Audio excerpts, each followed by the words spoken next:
USD 435 update on Eagle Community Television is brought to you by Memorial Health System Rehabilitation and Sports Medicine. Memorial Health System Rehabilitation and Sports Medicine will get you back in the game. Century Business Systems.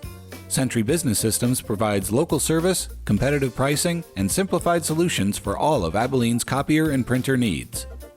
Rivendell Bookstore, Abilene's only new and used bookstore, supporting USD 435 and its surrounding community. Abilene Physical Therapy and Sports Rehab. At Abilene Physical Therapy and Sports Rehab, wellness is your goal and our mission. You're more than a patient, you're family. Reynolds Real Estate. Buying or selling a home? Call Reynolds Real Estate at 263-7151 to speak to our professional realtors today. And Eagle Communications, our community connected. Well, welcome to USD 435 School District Update. I am Denise Guy. I'm the Superintendent of Schools, and I have with me Mr. Cooper, Chris Cooper. He is the Assistant Superintendent. And today I'll give you a quick construction update, and then we're going to talk a little bit about our strategic planning process. And I'm going to let Mr. Cooper kind of delve into one of the areas that we're working pretty diligently at. The construction update, we are still planning to move into our new school. The students will take occupancy on January 7th. And if you've driven by there lately, you'll see there are a lot of cars out in the parking lot, and we have a lot of people working inside to make sure that things are ready to roll. So I think we'll get there. We will move the equipment and the textbooks and all of those things over during Christmas break, and we're excited to get that going. And the building is looking beautiful inside. So again, I just want to thank all the patrons and the people out there who gave us this opportunity. I think the students are really going to be thrilled to be walking into that new school. The high school, we are working on the roof right now. We're hoping to get the building somewhat closed in before the big snows come in, so that they can continue to work on the inside throughout the winter. Again, the plan is to have that ready and available by August of 2016. So we're excited about that. One of the things with the changing schools, we might mention the bus changes that will occur with because Garfield's no longer a school, so we're reorganizing how buses will pick up and drop off students who would normally walk to Garfield to be bused to another building, or just walk to Garfield to attend that school. Right. There is detailed information on our website regarding that, and we've also sent information home to parents through children's book bags. So if you have your child walk to Garfield, you might be sure and look in your child's book bag for detailed information, and then a form we'd like to have you fill out and send back in. With Garfield no longer being an attendance center, it will just be a bus stop, which changes the dynamics of things quite a bit. So we have added a couple of additional bus stops, as Mr. Cooper was saying. So our website, again, is a good place to go to get some information on that if you have additional questions. So if that affects you, make sure you contact your school if you haven't received that information. We'll get that to you. And then our transportation department will be making individual contacts to people to let them know what times those pickups and drop-offs will occur. All right. Okay, the strategic planning process. Back in June of 2013, we brought about 80 people in and just really worked with them on what they wanted their community schools to look like. And throughout that process, it was a 2-day process, we started to pull in some target goals and some things that we wanted to work on to make sure that our school district represents what our community wants. Throughout that process, then, we narrowed it down to basically 5 different pillars, is what we call them, and these are the things that we continue to work on. We're on year 3 now, and we will revisit this in a year or two again and make sure we're heading in the right direction. But the 5 themes and purposes that came out of that is we want, of course, to work on our whole child supports, and that includes all of the different learning aspects that are included in school, reading support, math support, all of the different comprehensive curriculum at all different levels. Extracurricular is also a part of our student development, early childhood learning, all of those things. So that was one of the pillars that was identified. A few of the other pillars identified, I won't go into a lot of detail on those because we're going to focus on student development, but facilities and technology was another pillar, and what came out of that pillar was our bond issue and the upgrade in facilities. Community engagement is another pillar, and we're working on some different strategies for that. This is one of the things that we are trying to do, is just get more information out to the community about what our schools are about. Learning partnerships, we're continually working with our post-secondary education institutions to find out different ways that we can partner with them. And then professional learning and staff development is also a pillar that we're working with as well. The one area that I asked Mr. Cooper to come in and visit with you about a little bit more in detail is our pillar. Our priority goal: develop and implement support structure focused on behavior and life skills, and what we have done to address that particular area that evolved out of our strategic planning process. So I'm going to let Mr. Cooper visit with you a little bit about that. Okay. As Dr. Guy mentioned, when we had that community conversation, one of the things that came out was not only are academic subjects important, but the social skills and just how to be a good person and a productive citizen in society really came to the forefront. So that fall, we were actually provided an opportunity to work with a national author and expert in this area, Dr. Kathleen Lane, who's now at KU, but is doing research in this area, ongoing research. So we sent a leadership team from each building that comprised our district leadership team to meet with her 6 times throughout the 13-14 school year. And I'll get into some of the things that we developed as we went through that process with this consultant. And it was a great time for us to get on board because KSDE is wanting to move schools in the state in this direction as well, and we were able to be a pilot school, receive all those services at no cost to our district. So that was a perfect timing with the strategic plan being developed in the summer of 2013, and then this opportunity providing itself to us in the fall. One of the components, and we call it MTSS for behavior, it's a multi-tiered system of support for students in behavior and social skills and those things. And the first tier of that is a foundation that every student gets across our district, and part of that was a social skills curriculum. So that team that went over there looked at research from across the country, looked at different programs, and selected a social skills program called Positive Action that we started teaching last year in our district to every student K-12.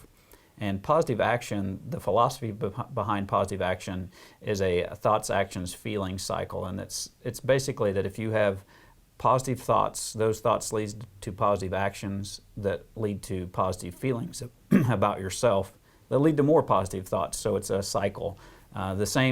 Students are taught the same is true about negative thoughts. If you have negative thoughts, take negative actions, you have negative feelings. So that's the underlying principle behind it. There are 6 units that students will receive lessons throughout the year on. And the first unit's just about the self-concept, a concept of who you are as a person.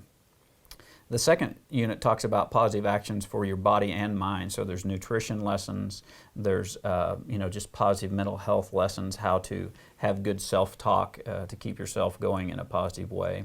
The third unit is about managing yourself responsibly. So it's how your overt behaviors, what things do you do, not just your thoughts but your actions, is Unit 3. Unit 4 also has to do with actions. It's teaching kids to treat others the way that they would like to be treated. So it's the old golden rule coming back, but we have specific lessons with some role playing and opportunities for students. Unit 5 is more about self-talk. It's telling yourself the truth. So it's making sure you're being honest with yourself and with others, but to have that internal conversation in a positive way.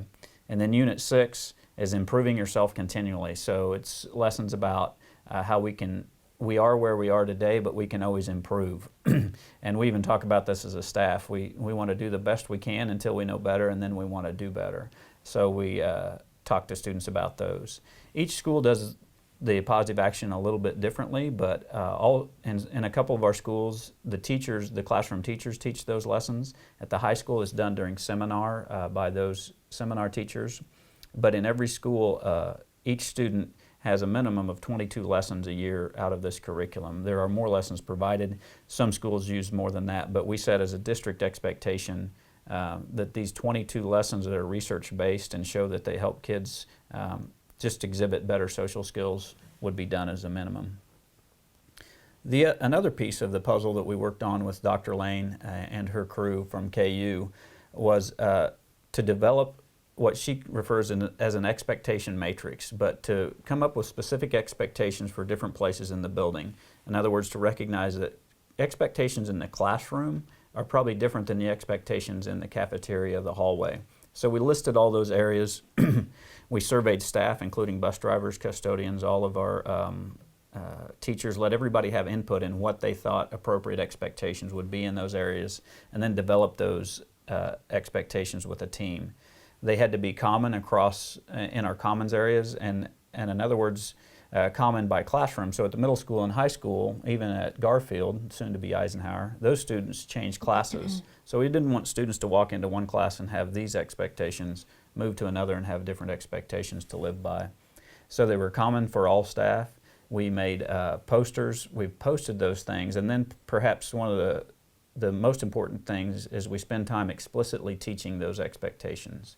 So instead of just telling kids, well, you know what we expect, actually teaching them up front what the expectations are and going through that process. Some schools have had even students make videos with their iPads to demonstrate those expectations. A good example would be at Kennedy. There's an expectation of how to use the slide. And so first grade students will go out and make a video and narrate how to properly use the playground equipment. Then that video can be shown to incoming kindergartners the next year. So getting kids involved in those things. And the other piece with that is then we've trained staff and we're working on positively recognizing when those expectations are exhibited. So instead of just looking for students who aren't following the expectations and having consequence for those, we would look for students who are exhibiting exactly what we expect and then recognize them in some way, whether that's a pat on the back, a thank you, or a positive, tangible reward that they might receive for doing what's expected. And I think a couple of months ago, you videotaped Mr. Schwartz, oh, right. and he had really gotten into a little bit of detail on the system that they use for positive recognition. So that plays into this, which plays into our entire strategic planning process. But they use tickets, and then those tickets are used for different, they'll have drawings. One of the most popular items at McKinley is the students will use the tickets that they've earned by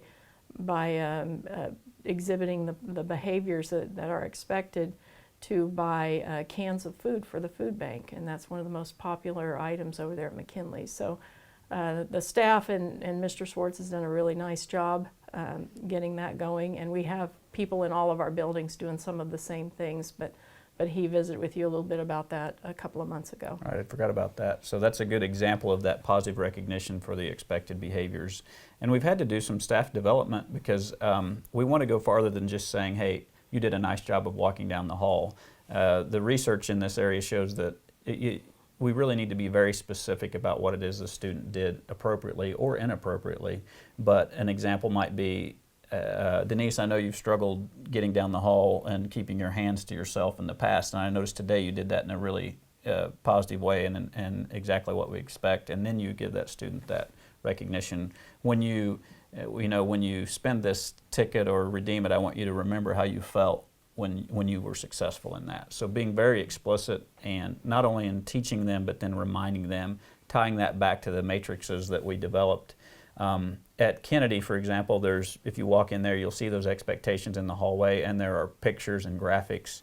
The kids really enjoyed, I know at McKinley, making some of those videos. They developed a song with an artist that was able to come out, and so they have, and Mr. Schwartz, I'm sure, mentioned that. And I was in there when they were developing the bathroom expectations, which was quite entertaining, to make sure you flush and all those things. They had lots of good ideas of how to do that.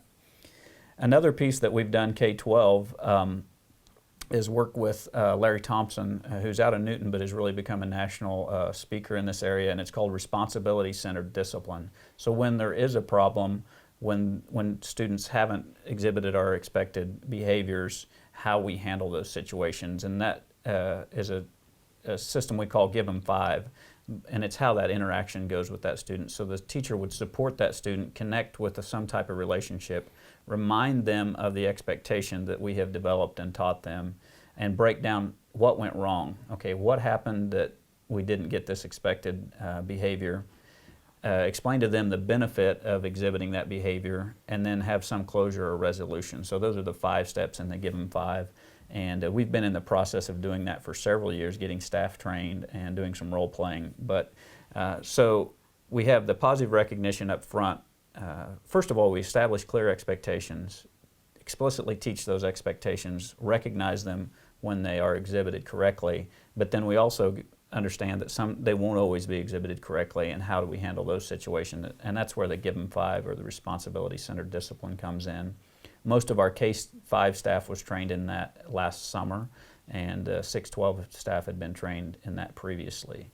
So those are our big pieces: the social skills curriculum, the behavior expectation matrices being taught and recognized, and then the responsibility-centered discipline. Each school has several things going on that connect with this. At Kennedy, they use stars to recognize appropriate behavior, and a student can receive a star. Those are read to the whole student body each morning by Principal Greg Heinrichs when they're gathering in the cafeteria before they go to school. Mr. Schwartz talked to you about the ticket system at McKinley, so that's a very in-depth system, and actually McKinley is a part of ongoing research that Dr. Lane, I mentioned, is doing. So they have support from KU as well as Arizona State University in that endeavor. At Garfield, they've changed things up, and that's the age where we're really starting to teach some of those social skills that would be, they call it a social lab, but they have sit-down meals where the kids learn how to appropriately sit and actually have a meal at a table, use the proper silverware and those things. Everything from how to have a good handshake, make eye contact with people, learn their names, do those things, to, as I mentioned, a sit-down dinner. At middle school, there's several things going on. They have a Longhorn Bucks system where students can receive paper money. It's Monopoly money, but it's a Longhorn Buck, and they can spend those in different ways throughout the year. They also have a card system where you can earn, I believe it's orange, blue, or gold card, and that through your academics and behavior, and then that card gains you access to things like getting to go to lunch earlier in the lunch line. Certain things you get privileges for, and those are set where every student is capable of getting some of those recognitions and cards. And the card system actually leads to then the big event at the end of the year, the Night of the Stars, where students ride in cars provided by our local car dealership to the middle school, and they have red carpet, and they're escorted in by the teachers and all that. So that's kind of a fun thing. The middle school started a couple years ago, a program called Longhorn Leaders, but through this work in our area of behavior, they've expanded that to really be everyone's a leader, and they're trying to provide opportunities for every student to be in some sort of leadership role at the middle school, whether that's helping other students, helping teachers get things ready for class, and then those jobs can change. We had a presentation at the board meeting from some fine young middle schoolers who are, I can't think of their area, but they were basically community outreach to community relations leaders. And to get to the high school, to wrap things up, they've done several things, from a positive image campaign, which is actually in the girls' bathroom, where there are lotions and things that smell nice. I don't know, I haven't been in there, but there's soaps and things that staff brings and donates to let the ladies up at the high school use those. And then there's a wall where they can put up positive self-comments, because it's kind of in contrast to what students might see in the media of what a woman should look like. They have promoted a lot of positive relationships in their seminar times through pumpkin contests and door decorating contests. Pep rallies have changed. Students are producing some expectation videos there. They did a lot of changes to their freshman orientation this year, including a group called Lone Rangers. And these were students at the high school who volunteered to be mentors, basically, or support people for freshmen if they wore certain shirts the first few days, and if a freshman was lost or didn't know where they were going, they knew this is a safe person to ask, hey, where do I go this hour? Because they had that shirt on. They practiced the pep rally with the freshmen, did a lot of things. There's also a staff climate team at the high school that just continues to brainstorm ways that we can make our high school a better, more positive place as far as behavior. So that's really the big things we've done in our district. We are adding areas of support. There are students that need more support in behavior, and those would be our Tier 2 and Tier 3 supports. Everything from this student may need to see the counselor once a week or just once, to really referral to perhaps mental health services that would be outside of our district's capabilities, that we work with Central Kansas Mental Health and other services. So what I covered today was really the ground, the Tier 1. We do have supports in place if we're not seeing expected behaviors, or if we're having violent behaviors in students, we're having things that aren't taken care of by what I had talked about, then we have other supports in place. All right. Thank you, Mr. Cooper. That is, again, just one of the areas on our strategic plan that we're working on. I just want to thank everyone out there and let you know, and I think Mr. Cooper would concur, that it's a privilege to work with the youth in this community, and we continue to look for ways to be more effective and to provide a good education for the children. Thank you. USD 435 update on Eagle Community Television is brought to you by Memorial Health System Rehabilitation and Sports Medicine. Memorial Health System Rehabilitation and Sports Medicine will get you back in the game. Century Business Systems. Century Business Systems provides local service, competitive pricing, and simplified solutions for all of Abilene's copier and printer needs. Rivendell Bookstore, Abilene's only new and used bookstore, supporting USD 435 and its surrounding community. Abilene Physical Therapy and Sports Rehab. At Abilene Physical Therapy and Sports Rehab, wellness is your goal and our mission. You're more than a patient, you're family. Reynolds Real Estate. Buying or selling a home? Call Reynolds Real Estate at 263-7151 to speak to our professional realtors today. And Eagle Communications, our community connected.